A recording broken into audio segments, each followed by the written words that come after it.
Многим спортсменам из-за рубежа, где в основном, как и в Якутии, жаркое лето, к погоде не привыкать. Поэтому особой температурной разницы ребята не почувствовали. Местный климат им очень подходит, потому что там у них тоже жарко, тоже довольно-таки сухо, так что им все это подходит. А вот монгольская баскетболистка Ундрах Бацайжан находится под большим впечатлением от рассказов местных жителей, какая погода здесь бывает зимой. О таком холоде юная спортсменка и ее подруги по сборной слышит впервые. Теперь мечта Ундрах увидеть зимний Якутск и понять, что такое минус 50. Здесь очень интересно. Зима 50-60 градусов бывает. Вот хочу, чтобы, если получается, когда-нибудь зима приезжает.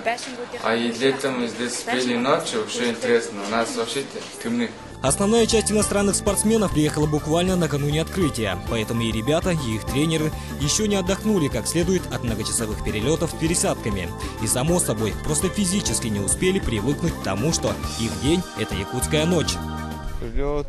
Где-то до 7 часов, где-то 7 часов прилетали. Еще не привыкли.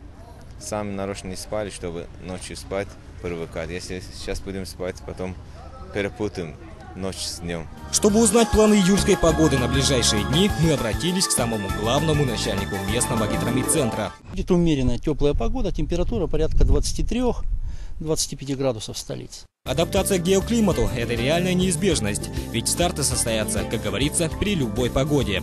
Но кроме того, перед соревнованиями медики советуют спортсменам как следует выспаться. А как это сделать при наших-то самых белых ночах? Самый верный способ – это очки для сна, самые прозорливые. Наверняка позаимствовали их еще в самолете. Ну что ж, дорогие гости Якутии, желаю вам приятного пребывания на нашей особенной земле.